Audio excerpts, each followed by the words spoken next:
What is up, everybody? Podioslave Podcast, episode 89, coming at you right now. My name is Tony. I am joined by Anthony and Nate. How you doing, guys? Oh, man. Best day of the week. Nerd session, nerds at the bar, digitally. Stoked, man. Tonight was a blast as usual, but we had a special guest today, so I was very excited. Yeah, man, I'm good. I just had a big urge to chat with you guys this week. And Big urge. Yeah. Big urge. Yeah. And Nate, you say best day of the week every week. I agree. Who do we got, Nate? What's going on this week? Yeah, Nate, why don't you jump right in and tell us? Jump right in. Well, I'm going to give you the receiving gift of the flavor. That is The Urge and Steve Ewing, singer since 1987 to present, joined us tonight. I got to say, one of my favorite bands, hands down. Love this band. Love their sound. Love the hybrid of different genres that they bring to the table. His voice, I think we all agree, is one of a kind. Just so unique. And to get him on the pod tonight was just icing on the cake, because not only is he super nice, not only is the music amazing, but he just gave us so much insight, so much backstory on questions that we've been thinking about forever, 20 plus years at least. So yeah, it was an absolute blast. And we're going to get into it right now with Steve Ewing from The Urge. Hey guys, it's Tony. If you like what you hear, go back and check out some of our other interviews. We've had Scott Russo of Unwritten Law. We've had Greg Bergdorf on with us 4 times of Zebrahead fame. Frank Turner, he's a singer-songwriter. We've had Peanut from 311, which we get into a little bit of 311 love with Steve tonight on the episode. So, hey, if you like that stuff, you like any of our other interviews, go back and rate, like, share, subscribe, all that fun stuff. We'd really appreciate it. Thanks.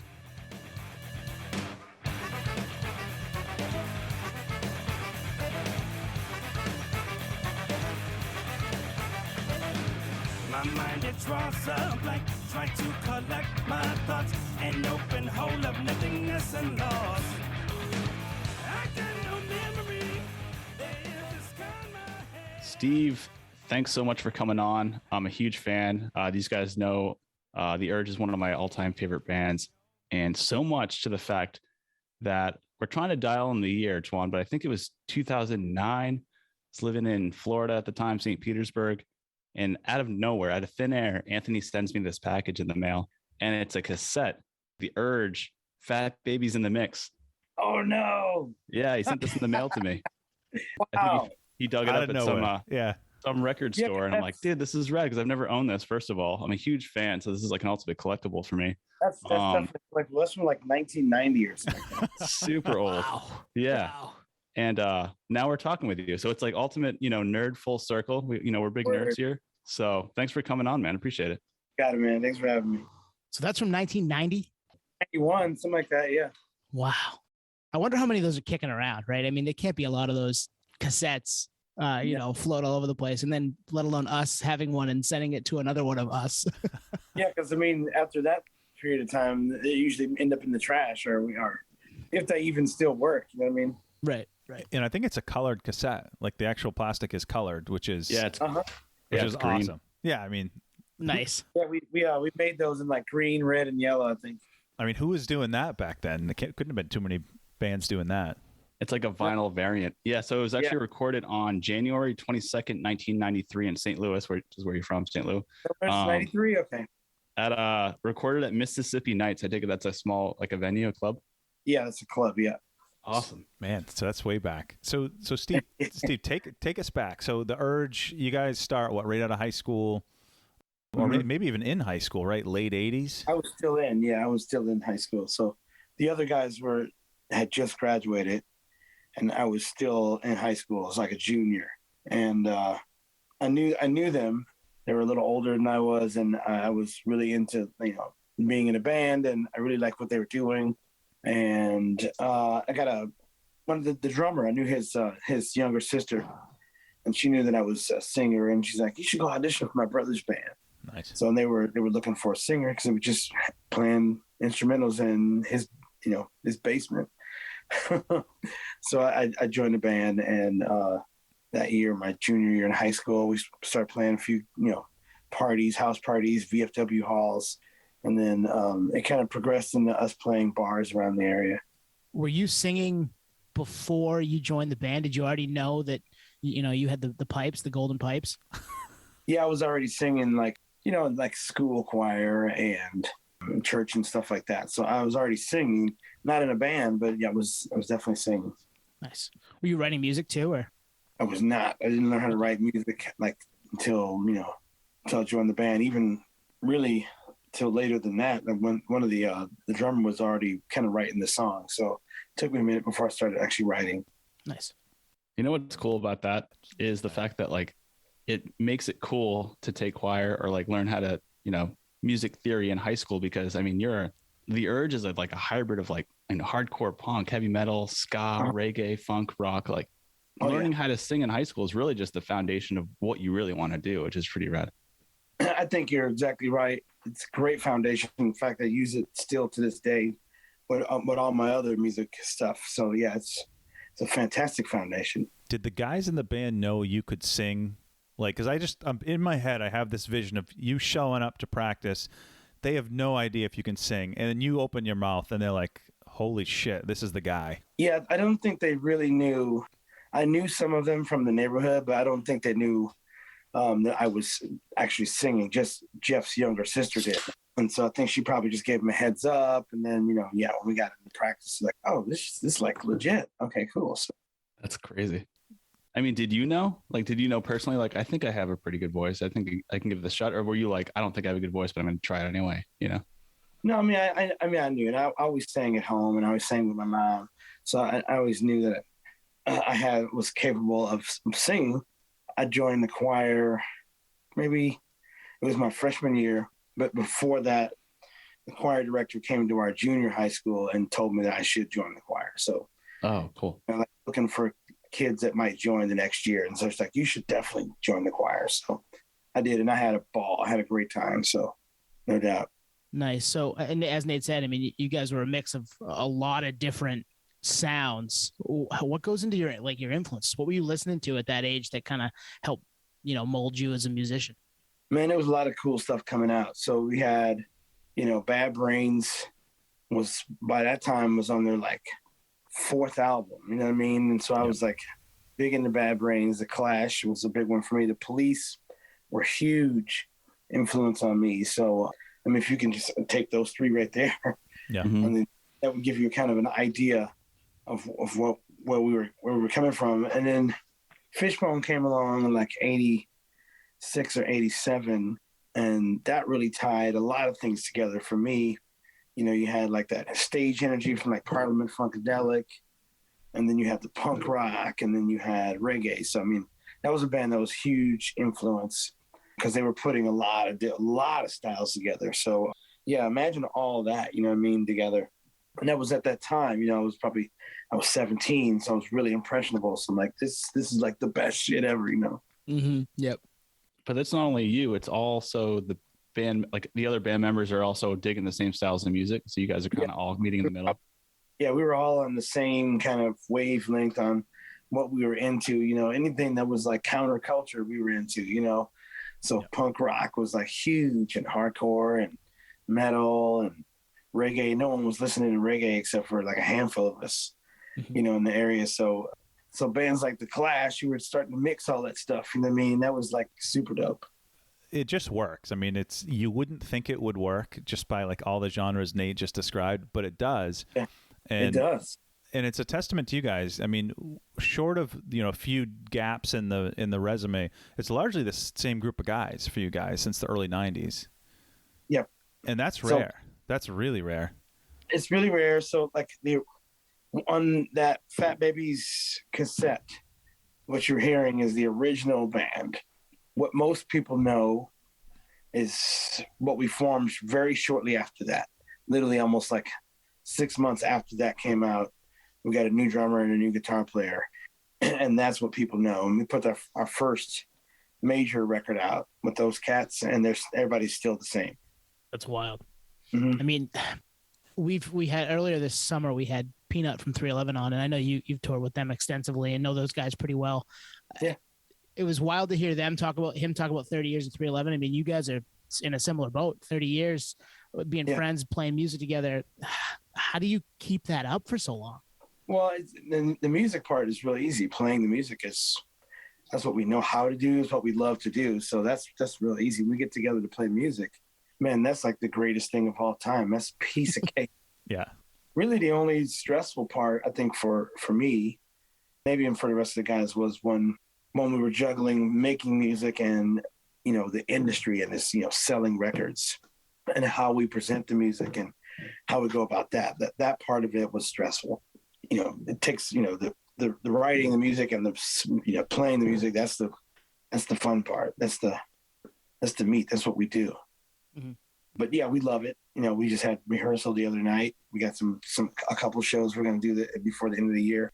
And we get together and we talk about, you know, road stories, and we just have a great time. So crazy. You know, what's interesting hearing you talk about that is the fact that you guys are, to us as fans, and Peanut actually mentioned this from 311. He's like, I want to be a musician's musician. So when we listen to these records, especially in headphones to kind of get all the detail, it's like, these guys are like musicians. Like everyone's super dialed. Everyone's very tight, down to the drum fills and everything. I'm like, everyone's playing it, you know, hyper focus. So it's not just like, you say it's the easy part, but that was, and that's, it started that way though. For us, our favorite bands coming out of that like funk era too, were super, super, super tight.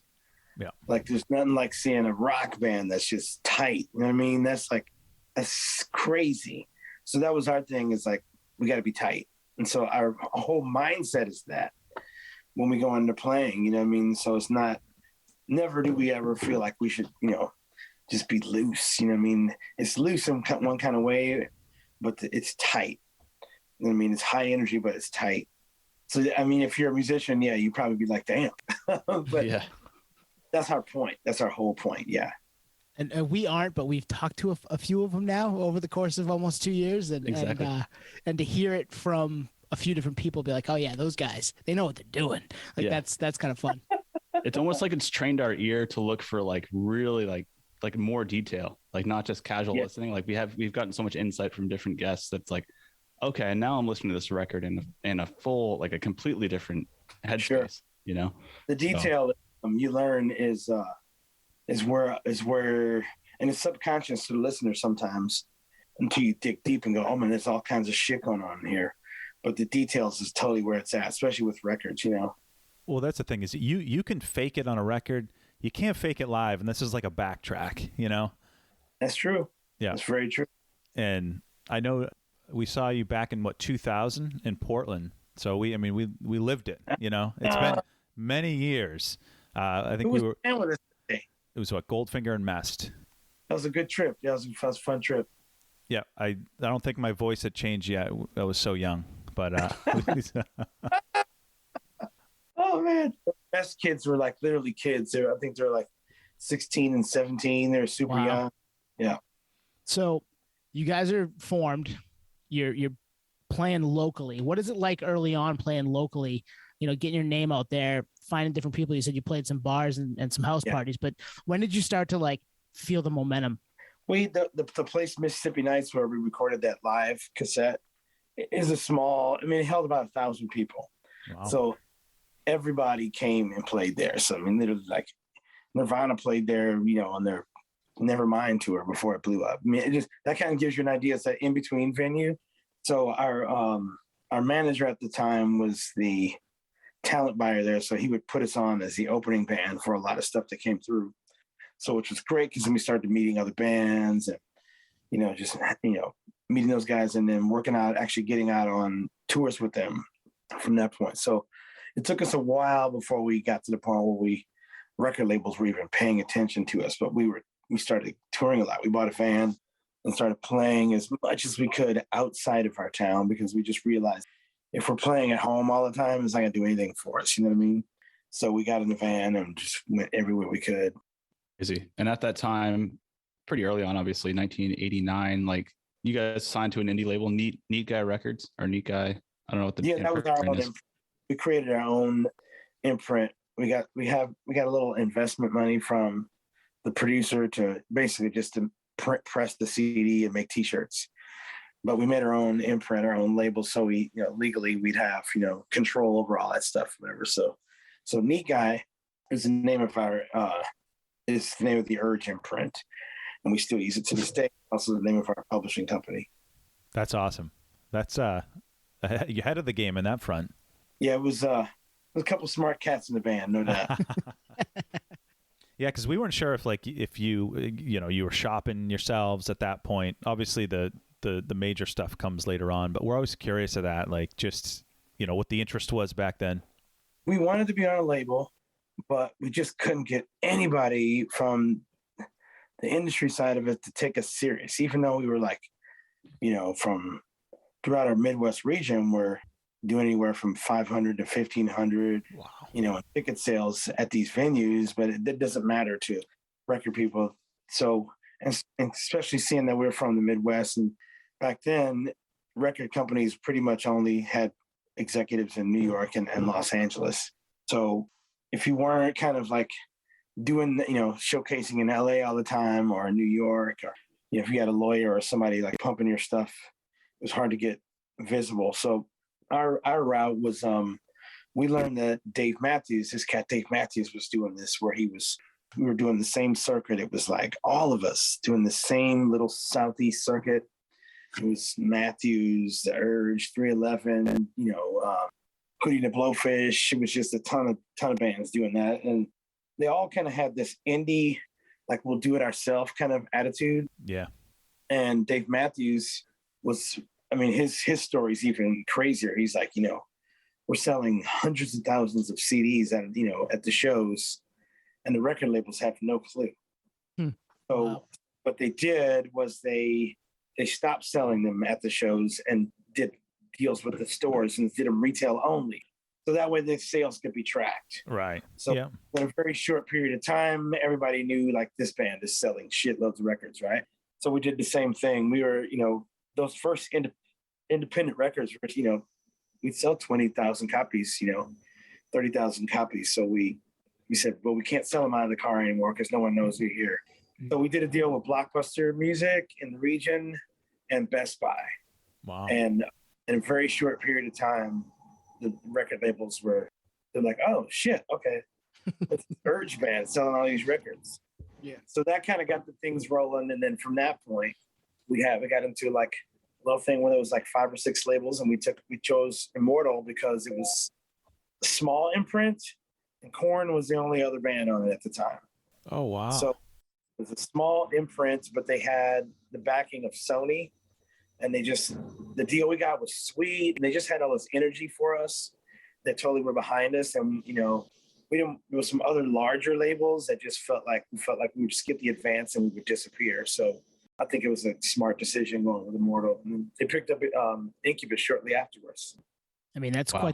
quite the early lineup for Immortal. The three of you Yeah. guys. Urge, Korn, and Incubus. Yeah.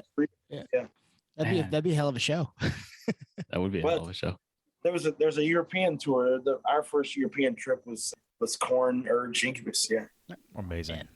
Wow. You just brought up a few things that really kind of set the stage for the time, because for you to prove to the label that, you guys were viable to be signed, it was really bringing it from independent to having some kind of measure of, your actual sales metrics, which is the only way to get signed other than, clearly even the guy being at the show wasn't enough for the A&R. Yeah. We just didn't have the problem with labels sometimes is when something takes off and gets really big, they simply just want to repeat it.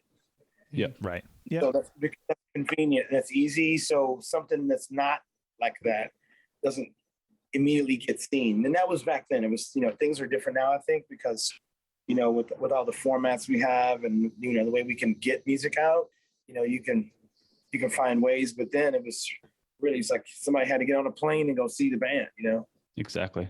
Yeah, that's what I was unpacking when you were kind of describing it. It's not only that, but going back to like the kind of multiple hybrid genres, it's like in the 90s, it was very genre driven. So if like you're like rock, you're metal, you're this, you can't be everything and be signed because you can't, it's hard for the label to promote you. So like they're probably looking at you like, this is going to be too complicated. Oh, we're all set. A lot of labels were like that. And then they just started looking at sales and go, okay, well, this is something we can work with. And even then, some of them were like, well, we don't know what to do with it. obviously we have fans and, and sales, but we don't really know how to market this. And so it's kind of a cool thing, but kind of a curse at the same time. So signing with Immortal, was that like a goal of you guys for the band to sign to a major? Like, what was that an early goal, or did you have other goals like when you started? Yeah, that was for me, the two big things was to get on tour. I always wanted to be on tour, get out there and play in other cities. And then the other was to get a record deal. Yeah. And so that was like, it's really hard, especially in the 90s. It was hard to do anything without distribution, without some kind of distribution or a label deal. So making records was extremely expensive, so it cost you $300,000 to make a record, Wow. Back then, you can make that now for probably like $15,000, you know what I mean? Right. Yep. Technology has definitely made that easier for a lot of people. Yeah, correct. So you sign, obviously now you get some exposure. You're being put on different tours. What changed for you guys personally? You guys go from, all right, we were in the van, we were, calling up that little indie outfit, Best Buy, to distribute our stuff. What are we doing now? What's going on for you guys at that point? At that point, the label, we put out a first record, which was Receiving the Gift of Flavor.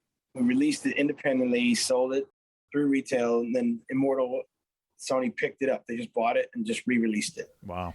So we just went back on tour. So we stayed on the road for about a year and a half when that record came out. Came back, and then the label was like, okay, on the serious note, we need a single.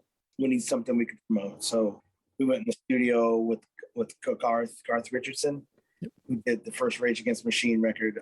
And he was great. He put together a great sound for us. And we had a few songs that we felt like were singles. Jump Right In was definitely one of them. It was really close. We got Nick to come on board and sing the chorus. And then we put that mix together. It was like, okay, I think we got something. And the label threw that out there, and it did really well. And it tracked really nicely. So at that point, now we're not just, doing the tours, but we're on all the major festivals, spring and summer festivals. Nice. So so then you're just kind of like, you're really going, you don't come off the road. But it was really cool because MTV was legitimate at the time. And so, all the deals were going, into rotation. So that was just sweet. It was really cool. So Steve, I got to know, what's the history behind the cover of Receiving the Gift of Flavor with the baby? It's so unique. It is unique, and there is no real history. It's just we hired a guy to come up with like a concept for the cover, and it's really interesting.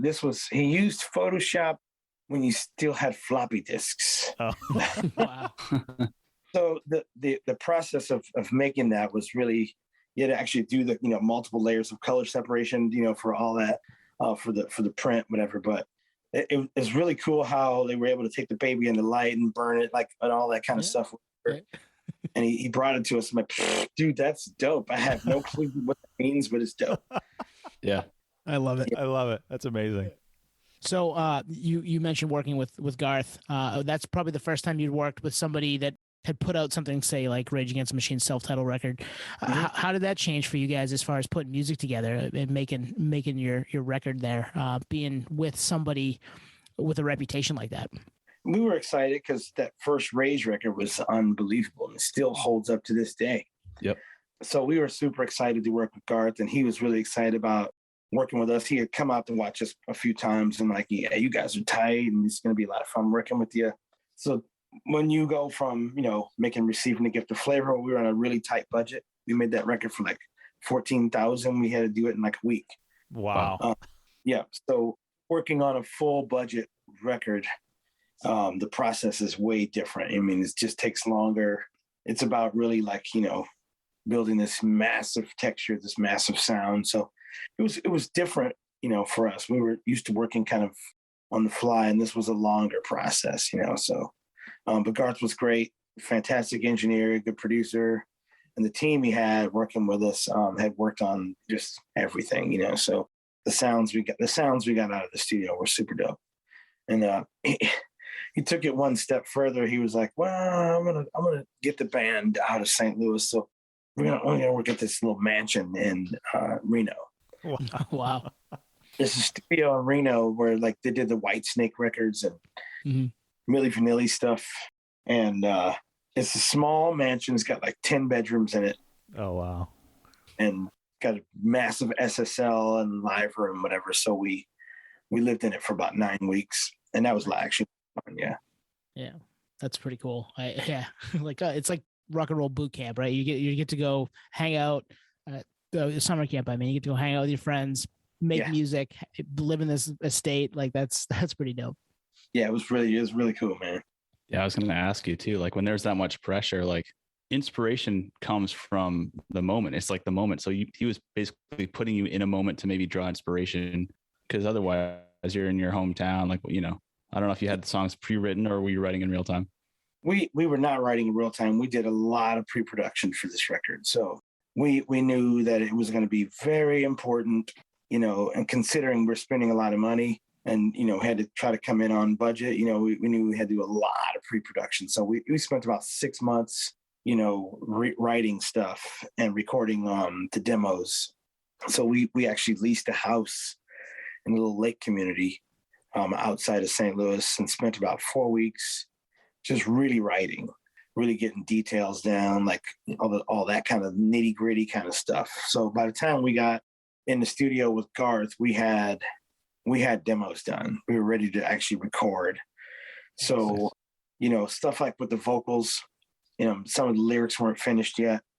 Yeah. So while they were tracking, I was still writing lyrics, coming up with a few vocal lines. I think really like the only thing we didn't have like just solid was Jump Right In. We knew that, you know, we had written like 5 choruses for it and we didn't like any of them. So we knew we had to get something for Jump Right In. We were liking the way it was going. We had the verse, we had all that. And then I reached out to Nick and say, I got this song. You got any ideas for a chorus? And he's like, yeah. And he was in 311 was in Sacramento. So, which is like an hour and a half from where we were recording. So we drove out and picked him up. We flew out and picked him up. He came back to the studio, dropped his idea, which was great. And then we flew him back to Reno or back to Sacramento, and then we dropped it. So yeah, we did a lot of pre-production on it. And, you know, to this day, when we record pre-production, we know it's like very important. Yeah. Master Styles could be my favorite Urge song in Closer. And I've been listening to that song for 20 years. I didn't pick this up until like this week. It sounds like it's a didgeridoo at the end of that song. Is there? Can you confirm? Yes. So we brought in a good friend of ours, Mike Dillon. Mike Dillon plays in like a million bands. I think he's out on the road with like Les Claypool now. Damn. But he's like one of the greatest percussionists there is. So we brought Mike Dillon in to lay percussion on a lot of stuff. So when he brought everything. He brought a truckload of stuff. So didgeridoo is one of them. He brought like goat's hooves and all kinds of crazy stuff. Wow. But the Closer track there's 48 tracks of stuff. Wow. But you can't hear until the end of the song. You know, like that didgeridoo's in there, but you can't hear it until the end of the song. Do people know that? Like, do people pick up on the didgeridoo? Because it took 20 years for me to pick it up. Not everyone does, but I had a couple friends of mine go, is there a didgeridoo in there? I'm like, but yeah, you don't hear it until the very end of the song. Yep. I mean, it missed all 3 of us until this week. And Anthony texted us earlier today. He goes, we got to ask. I got to know. I just heard it today. I need to know what this is. Yeah, Garth was like, he was really fond of layering. So we just brought in a lot of stuff. Massive layering of guitars. I mean, we have pictures of Jerry and standing in front of like 15 different guitar amps. And they're all running simultaneously, and so he picks and chooses like from each one. So he's big on layering and texture and all that. And like that type of thing just naturally wouldn't have happened in the Neat Guy days. Just, you know, you weren't in a house, a mansion. You weren't. Yeah, we wouldn't have had the budget for that. Yeah. I got to ask about the album title, Master Styles. It's perfect for your band, first of all. Secondly, right. It's just a great name for a record. I mean, it's always Receiving the Gift of Flavor, but this one it fits everything. Just listen to the record from front to back and you're like, yeah, that makes sense. How did you come up with Master Styles? I don't know. I think we're backstage at one of our shows, and because I love martial arts films, and so we were like, you know, my style is better than yours, you know. And so I think we're kind of mimicking like like bad Chinese lip syncing, over movies. And so like, yeah, I'm the master of styles. I think that's kind of where that came from. That's Oh, awesome. wow. I think somebody was like, man, that should be the name of the record. I think it's stuck. These like nerd backstories, like we've been thinking about these questions for like 20 plus years. It's insane. Now, receiving flavor, that's a very interesting one. We had the record almost in the can. We're almost done with it. We're down in Atlanta, and we're about to play their huge music fest, like the Urge and Helmet. And I think 311 was on it. And it was just this killer lineup. And the day before, we're there, and like the Urge has a new album came out, and we don't have a name for it. So we let the listeners in Atlanta name the record. Oh wow, Wow. that's cool. No doubt. Did somebody like come with it immediately, or did they have to like think about it? And I think we had a list of like 10 or 15 that had come across us. Seemed like we were just kind of futzing around with it, and then we let the listeners. And it was that's cool. Georgia Tech. They're like their radio station, the college station, and we let the listeners come up, like choose a name. Yeah, That's pretty cool. Man, you guys are ahead of it in so many levels. Like the fan participation's like that's like a new thing. Yeah. Like choose the set list with Metallica. Like choose, like damn. The hustle is the hustle's not much different. It's just the medium is different. Totally. That's true. Crazy. So you mentioned 311, you mentioned Helmet. And to be honest with you, somewhere in the middle is the Urge sound-wise. Like if you had a Venn diagram, not only of like 90s music, but music in general, I think the Urge would be in the middle. And that's not too far. And to pull off those tours, like in that mix, you have to be unique, which a lot of bands are, but you also have to be good, which a lot of bands aren't. So for you to pull both of those off is like insane. It just doesn't make sense. Like there's no band that should be touring with Korn and Mest, Those Korn tours, because they were label mates, we just toured a lot with them. Their crowd was brutal. So if we didn't come out, I mean, we'd come on stage and immediately it'd start flicking us off and stuff. Oh, wow. And then, man, we just come out like just hard. And then like, within 10, 15 minutes, we're like, oh shit, Yep. But like, and trust me, that we got off on that. We loved that. Like kind of, giving them the finger back and say, check this out. But yeah, for us, it was nice to be able to do all that, you know what I mean? Because then, towards the middle of the set, you could bust up into something that was more chill, had a reggae ska feel to it, and they're going to be into it, man. Mm-hmm. Yeah. You know what I mean? It's like break that wall down. There's no reason why you can't be into some other shit. You know what I mean? Yeah. It just really defines the time because 90s were so like genre, even from like we were talking about it earlier with the label, like, no, you're either this or this. Yeah. It was like that with the fan too, but I think it was like forced. Like you felt like, oh, the label thinks it has to be one or the other. So I guess that's the way I'm going to be. But now we're 2021, it's free for all. Yeah. So culturally, kids were put in, in these little categories, and it was totally this corporate feel when it came to music. It's like, well, what are we, how are we going to market to this, this group of kids? You know what I mean? Like, so kids were definitely played out on that. Not everyone was. There was some kids out there who didn't give a fuck and went out and saw bands like us and 311 and stuff like that. But the labels really were just looking for ways to promote and sell product.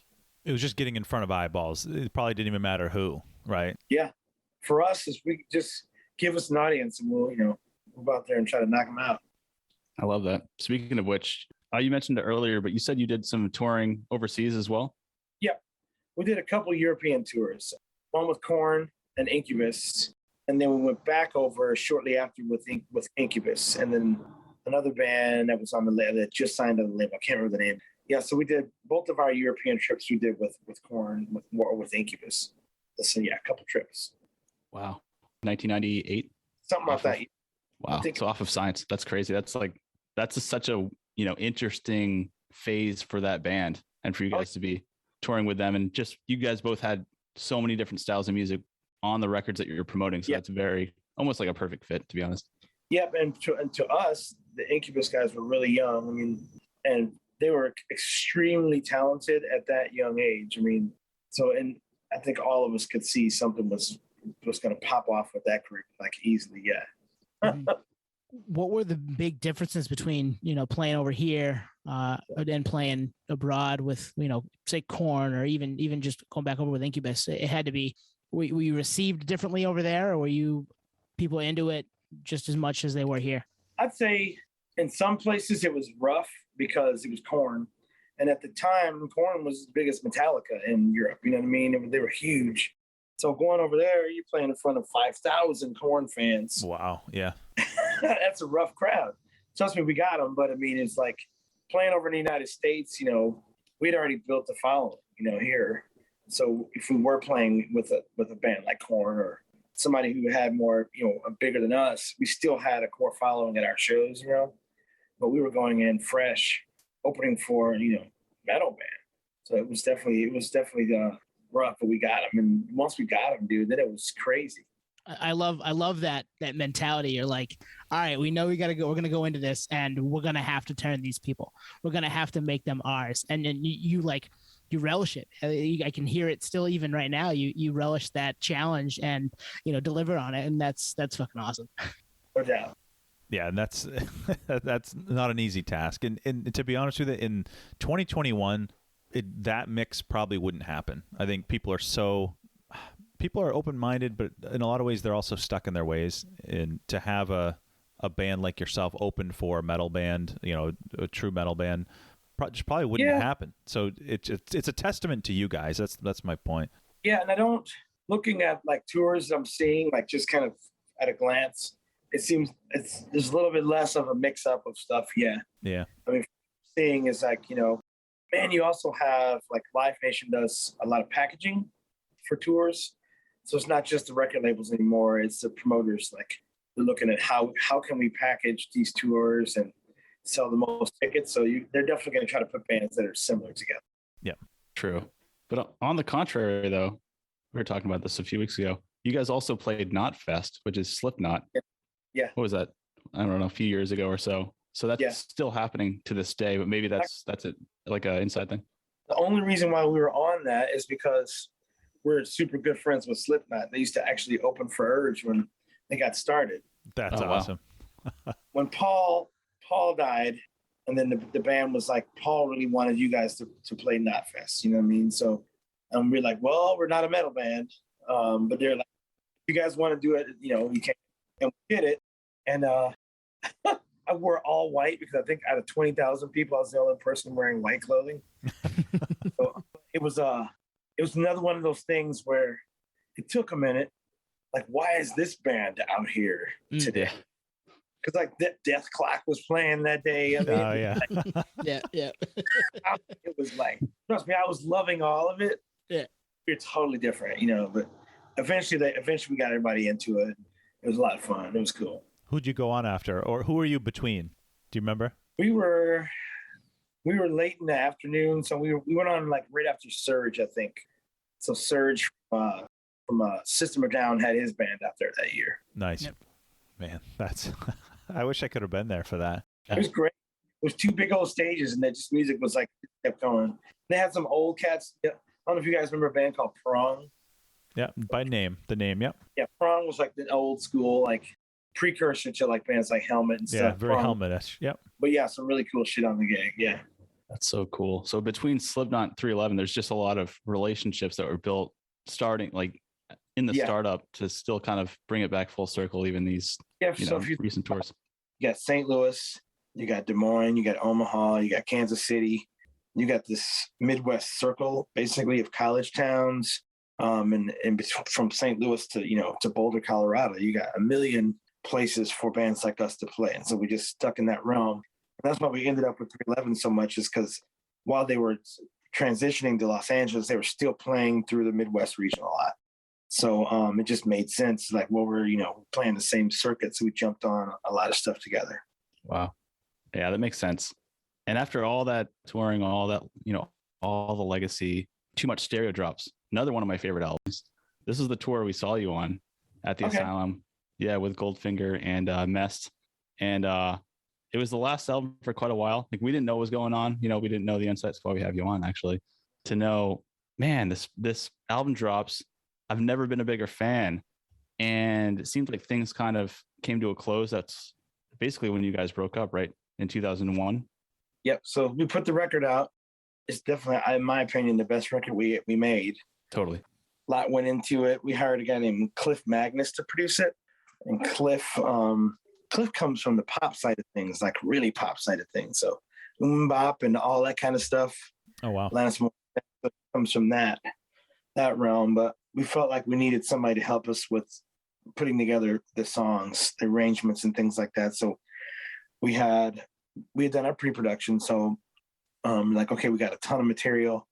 We just need somebody to polish it. And so he did a great job of just helping us, like, you know, put the little touches on the songwriting, you know what I mean? Like, so it just sounded like, man, these songs actually sound like they're finished. Yeah. It's cool. In my mind, a lot of songs that we wrote weren't finished in my mind, but and a couple of these songs on the Too Much Stereo record, like that sounds like, okay, I'm cool with that, you know?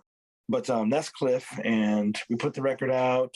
It was weird. We switched from Immortal Sony to Immortal Virgin. Yep.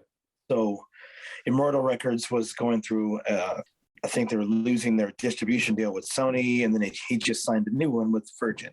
So with that, we had a choice. We had a choice to just stay with Epic Records proper, which is under Sony. That was in our contract. And so Korn and Incubus both had that choice as well. Or we could go to Virgin. And we chose to go to Virgin Records. You know, there was so much energy. They rolled out the carpet for us. And, you know, it's still a major label. So we chose to go with Virgin.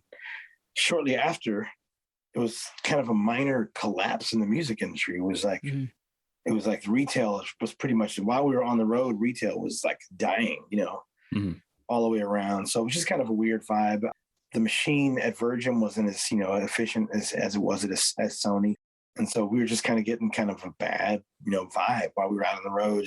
It didn't feel the same, put it that way. So by the time we got off the road, we were just kind of just like tired, let down a little bit. And we still were doing some touring, a little bit playing. But I'm like, man, I don't feel like going back through the process of trying to find another label, especially right now when the music industry is failing. So we just kind of broke up. And it's probably a little bit more complicated than that, but really we were just tired, you know what I mean? Disillusioned at that point. So we broke it off probably good 3 or 4 or 5 years. Still kind of, we're hanging out with each other a little bit. I was living in Los Angeles at the time, working on some of my own music. And then John got married, the drummer got married, and we played at his wedding. We all jumped up and played. We're like, we should probably start playing again. Nice. That's awesome. Damn, one of those, that's amazing. Cliche 80s movies, you know? Yeah. But it's... You're all looking at each other. It's time. It's time. Did we just reform? It was totally cliche, but yeah. So then we, the radio stations regionally were kind of chomping at the bit, and they were kept like, when are you guys going to play again? When are you guys going to play again? So we finally decided to do one of the big festivals in the St. Louis area to kind of kick us off again. And then we kind of started playing again, and we got to do some new music. So we worked on a record called Galvanized. It took us a little while. It was like a bunch of stuff we had semi-finished before, and then we just finally finished it. So we released Galvanized independently, and then we haven't made anything since, but we're working on some stuff right now. So Nice. Crazy. So yeah, when you released Galvanized independently, that was around when you formed your Urge LLC, right? And that's where you brought the Neat Guy stuff over and everything kind of under that one umbrella. Well, and this way we didn't have distribution and the big budget from the label and stuff, whatever. But we have our own studio, so it doesn't really matter. But the idea was we weren't really trying to go out and hit the road again, to support this record. We just felt like we wanted to get some new music out to our core fans, stuff people that are actually going to go find it and listen to it. So we felt like we had to make some music, and this time there was no label pressure on creating singles and hits and things like that. So we're just like, let's just do shit that we feel is cool, or just whatever happens, you know what I mean? So you mentioned solo career. Nate, you saw Steve solo, right? Yeah. Steve, like I said earlier, I was a big fan. I've always been a big fan. So back on July 20th, 2007, me and a few friends took a road trip to go to Bonnaroo in Tennessee. And he lived in Denver and I lived in New York City. So he actually drove from Denver to New York City to pick me up. Yes. Legend has it he didn't sleep. He just drove the whole way. Bob, if you're out there, he knows. Bob's out there. He's out there. He's definitely listening. Picked me up, and then we went on a road trip. And part of that road trip was Bonnaroo, but the rest was just seeing a bunch of cool, unique shows throughout the U.S. And we picked St. Louis to catch you solo. And I can't remember the name of the bar or venue, but we saw you play a solo set, and it was awesome, man. It was like, for me, it was like full circle. Like, I fucking love the Urge. Now I'm seeing Steve solo. Was I doing it with me and another guitar player, like an acoustic thing, kind of? Yep. Yeah, you had a guitar player with you. Yeah, I still do that show quite a bit. His name's Adam, and he's so good. And so, we do a little bit of everything with that. That's awesome. That was cool. I mean, I actually met you that day. We chatted for a second. I don't know what we talked about. It was so long ago, but I just remember being like, huge fan. Nice to talk to you. Now we're talking again. So it's, it's really coming full circle now. It's just crazy. And a little context to the whole 2000 thing. I know we're rewinding a little bit, but the reason things were a little choppy in 2000 is because that's when Napster was going.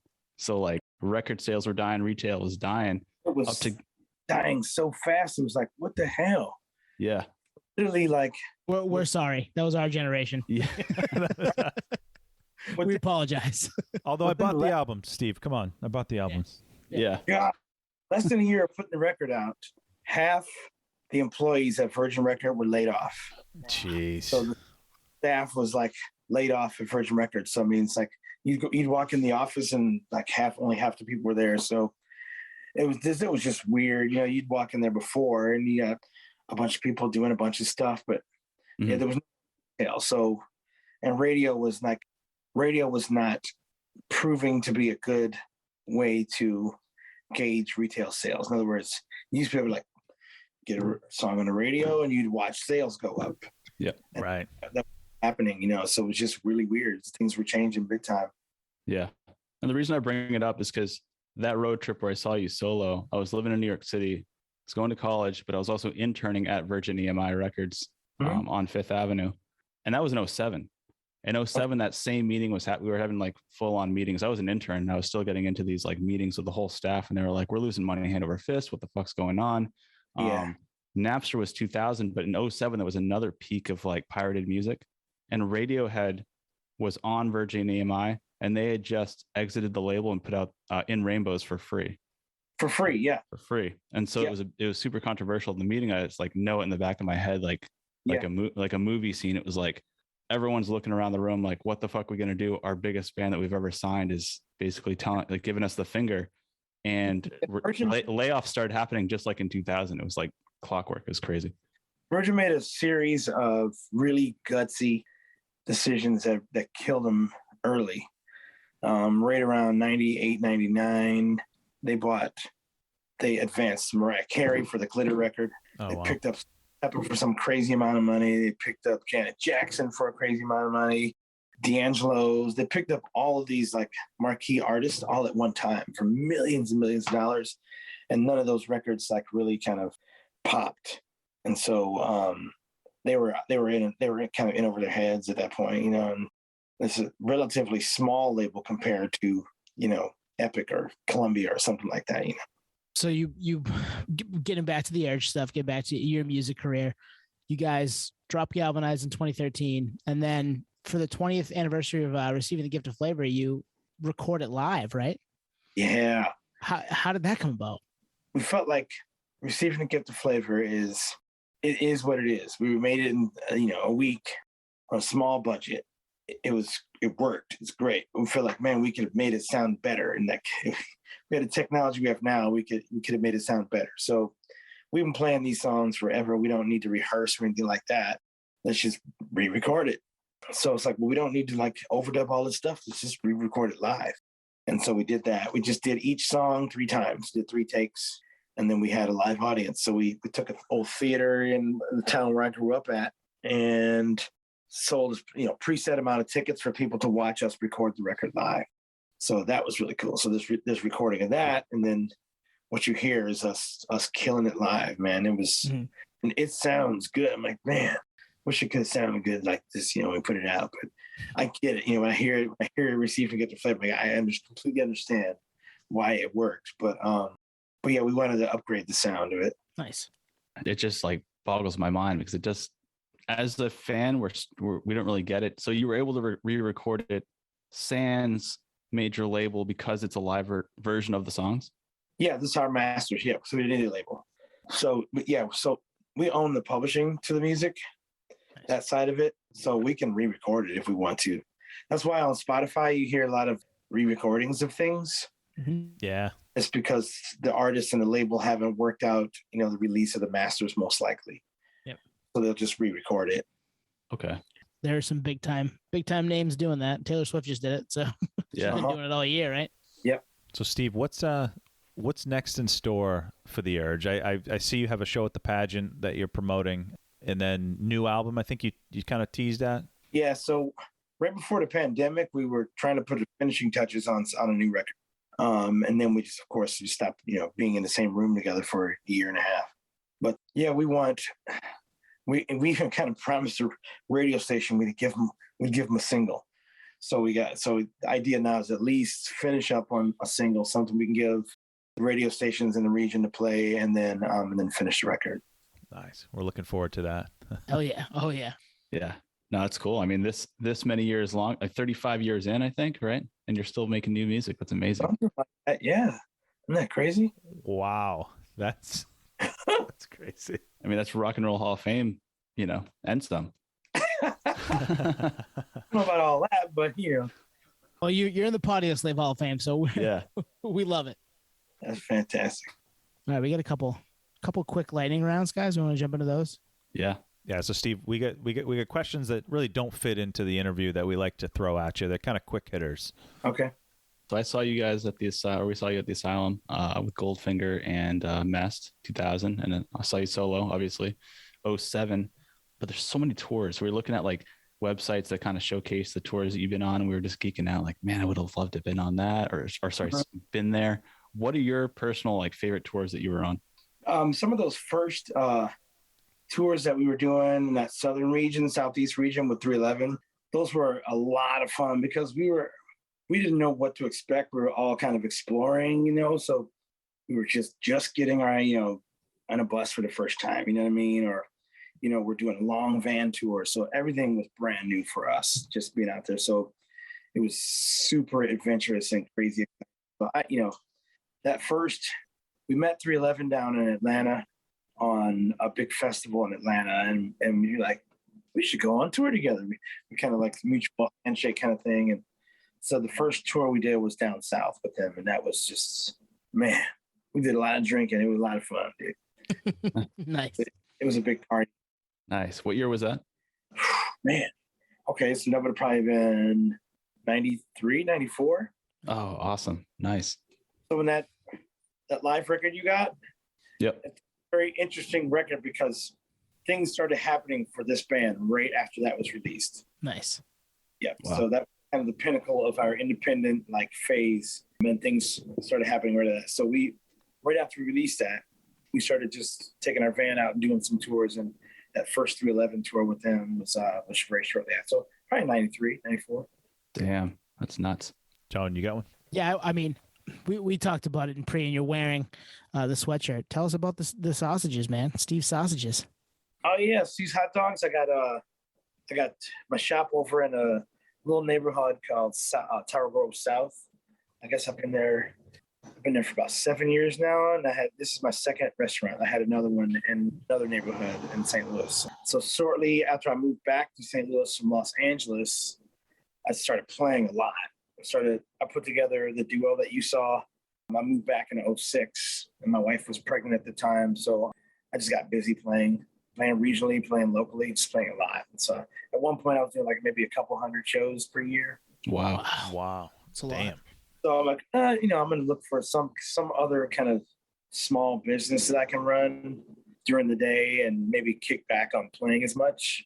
And so I got in the food game and opened a little small shop, and took off, did really well.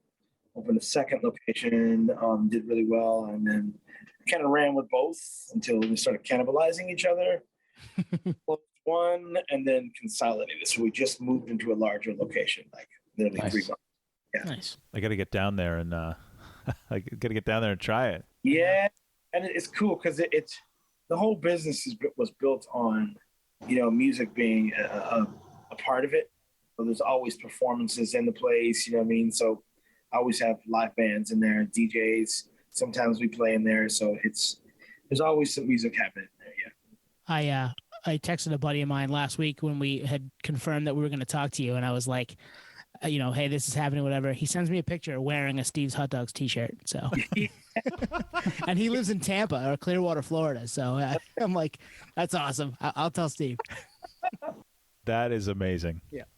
So, Steve, we're legit. We're not just hitting you up out of nowhere. This is a long time coming. Oh, yeah. Yeah. Andrew, if you're listening, thank you for introducing me to the Urge 22 years ago. And yeah, Steve, thank you for talking to us tonight. Great. Thank you, guys. Appreciate it. Thanks, Steve. Long time coming. Good to see you again. Awesome interview. Got it. Thanks, Steve. Appreciate it. Yes, sir. All right, there you have it, folks. Steve Ewing of The Urge, solo career. Steve Hot Dogs and Sausages. And we didn't talk about it, but he's also a bodybuilder. I mean, the guy is just probably a man without a minute. And the fact that he carved out some time with us is amazing. And I know we kind of hinted at this in the episode and talked about it, but I genuinely think that dude has one of the best voices going. And not just in the genre, in adjacent, like there's just something so distinct that if he wasn't in The Urge, he obviously would have been in another big band. And to have him come on, I'm trying to think, I've probably been a fan since 99, 2000, that time frame. So to have this happen was full circle, nerdified and certified moment. Absolutely. I mean, it was wild to hear some of the stuff that he had to say about, like bands naming album or fans naming albums and how, they came up with Master of Styles, just kind of riffing off of it in the backstage before a show. I love that shit, man. That's the reason we do this, to find out those stories that, I mean, I don't know that's probably somewhere, but I've never heard it before. And to hear it right from Steve himself and to talk about it with you guys, as Nate says, best night of the week. This is always it. And we really do enjoy finding out those little tidbits that, you don't always get from reading the liner notes of a CD, even though there's some cool stuff in there too.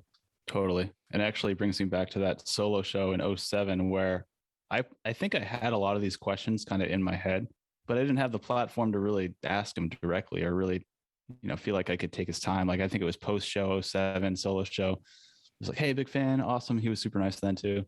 But I couldn't like take an hour of his time and just start rattling off like all this nerd stuff, So surreal between that show and the 2000 show for The Urge that we were at. It's just unbelievable. But I mean, we obviously make it happen, but for someone to even say yes and to really not really hold back on the answers at all and really give us deep story on stuff that I really honestly think he hasn't talked about a lot of these topics anywhere ever. Maybe I'm just getting ahead of myself, but I definitely did some research and put these questions, or we put these questions together based on the fact that we don't know because we can't find the information. So yeah, just so we cool. do our homework, right? I mean, we're not just hey, you put this out and then this happened. No, we want to know, like, how did this happen? Like, why did this happen? Who were you in the room with? All that fun stuff, and that's how you get some of the answers that we have gotten over the course of our 89 episodes. And yeah, occasionally it's not always the cleanest sounding, but man, this one was perfect. Like Steve gave us everything we wanted and more. Yeah, the backstory on like the album covers and the names, well, especially Master Styles, like that's a great question, an even better answer. It's one of those things that just it formed out of really an inside joke with the band. I don't know if he's talked about that. I mean, like you said, if he did, it's maybe in passing and probably wasn't even recorded. So that's where we come in, and we say this all the time. Never thought a conversation like that would happen. Certainly back in the day when we were kids, jumping right in, no pun intended. No, back then we didn't. To listening to them. Yes. Yeah. Yes. The answer is yes. We can do this. We can talk to all you people. Oh, so 100%. Listening out there, we got questions. Yeah, and it feels like we've kind of been in training our whole lives for these conversations, and Hey, now we have the answers, and now you, the listeners, have the answers. Yeah, we paid it forward. Man, yeah, it's just incredible stories, everything about it, down to like the pre-production stories. Like, these albums are so solid because there was a lot of work, a lot of detail under deadlines. We've talked to a few people on here on putting albums together. Like, yeah, there's the creative process, and yeah, you're a band and the whole rock star thing's great, but it's still a job. Like, you still have to make deadline.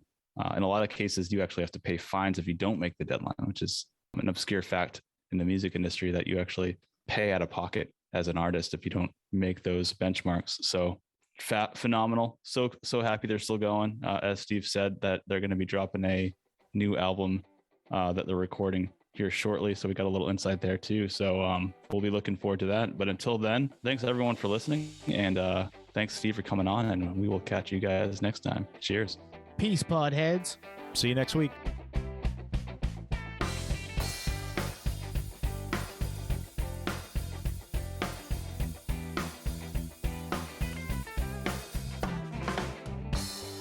And there have been times when I look down the road and I feel like we're going nowhere.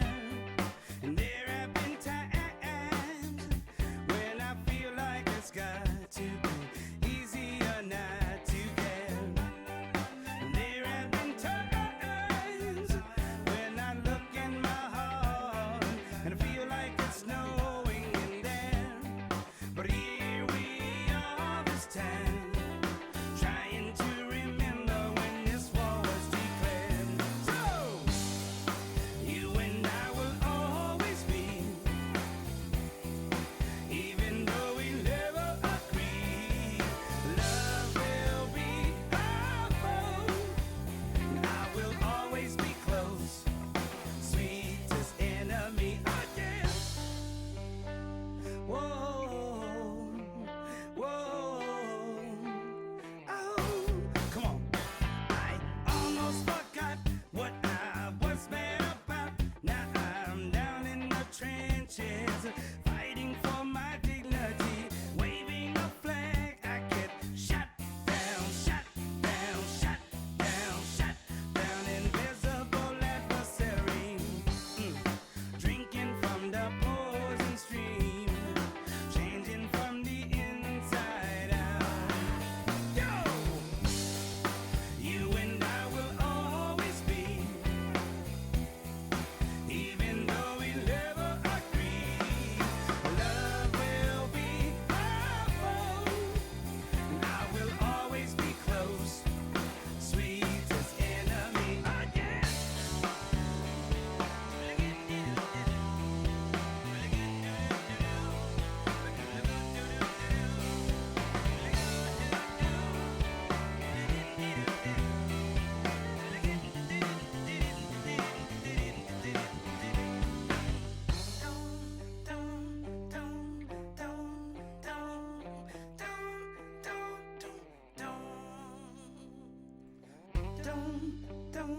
Don't